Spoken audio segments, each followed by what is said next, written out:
नमस्कार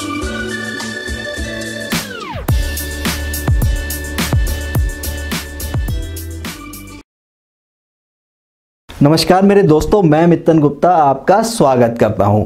अगर आपको सफलता पानी है तो उसके लिए कुछ ना कुछ कीमत ज़रूर चुकानी होगी, और वह कीमत होती है हार्डवर्क और आपका टाइम। अगर आपको अपने जीवन में अपने गोल्स को अचीव करना है तो लगातार टाइम लगाना होगा और लगातार उनके ऊपर काम करना होगा, तभी आप अपने जीवन में कामयाब हो पाएंगे। आज के पॉइंट को डिस्कस करने से पहले दोस्तों, मैं आप लोगों को एक मोटिवेशनल स्टोरी सुनाना चाहूँगा। ये स्टोरी है बाजों के एक ग्रुप की। बाज यानी कि ईगल। ईगल जो है वह अपनी ऊंची उड़ान के लिए पहचाना जाता है, अपनी हाई स्पीड के लिए पहचाना जाता है और अपने शिकार के लिए पहचाना जाता है। ईगल्स का एक ग्रुप एक जंगल के अंदर रहा करता था। वह रोज़ सुबह शिकार के लिए जाता और शाम को फिर जंगल के अंदर आ जाता।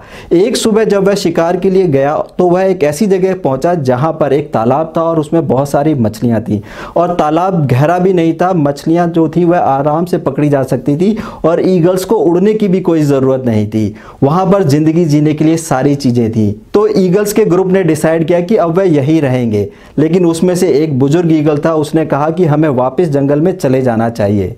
बाकी के ईगल्स ने कहा कि नहीं, हम यहीं रहेंगे क्योंकि यहाँ पर ज़िंदगी जीने के लिए सारी चीज़ें हैं। बुजुर्ग ईगल था वह वापस फॉरेस्ट चला गया। इस तरीके से काफ़ी दिन गुजरने लगे, और बहुत सारे दिन जब गुजर गए तो बुजुर्ग ईगल ने सोचा क्यों ना जाकर के अपने दोस्तों से मिलूं। वह जब उस जगह पर पहुंचा तो उसे देख करके बहुत हैरानी हुई कि सारे के सारे बाज जो थे वह मरे पड़े हुए थे। एक बाज जो था वह घायल था और अपनी ज़िंदगी के लिए फाइट लड़ रहा था। तो बुजुर्ग ईगल ने उससे पूछा कि यहाँ पर ऐसा क्या हुआ कि ये सारे ईगल्स मर गए। तो उसने कहा कि यहाँ से एक शेरों का झुंड गुजरा और उसने हमारे ऊपर अटैक कर दिया। जब हमने उड़ने की कोशिश की तो हम उड़ नहीं पाए, क्योंकि हमने बहुत दिनों से उड़ने की प्रैक्टिस ही नहीं की थी। बुजुर्ग ईगल को इस बात को जान करके बहुत दुख हुआ और वह दोबारा से अपने जंगल चला गया। इस स्टोरी से हमें यह पता चलता है कि अगर हमने अपने जीवन में कोई चीज़ अचीव कर ली है तो उसको रिटेन करने के लिए भी हमें लगातार काम करना पड़ेगा, और अगर हमें ज़्यादा अच्छा करना है तो बेस्ट एफर्ट लगाना ही पड़ेगा। हम लोग अपने जीवन में कामयाब होने के लिए पढ़ाई करते हैं कम से कम 15 से लेकर के 18 साल तक। जब हम अपने गोल्स को अचीव कर लेते हैं उसके बाद हम सडनली एफर्ट लगाना बंद कर देते हैं। लेकिन जीवन में अगर कामयाब होना है तो आपको लगातार एफर्ट लगाना पड़ेगा। चलिए दोस्तों, आज के पॉइंट डिस्कस कर लेते हैं। Number 1, do it better and try your best.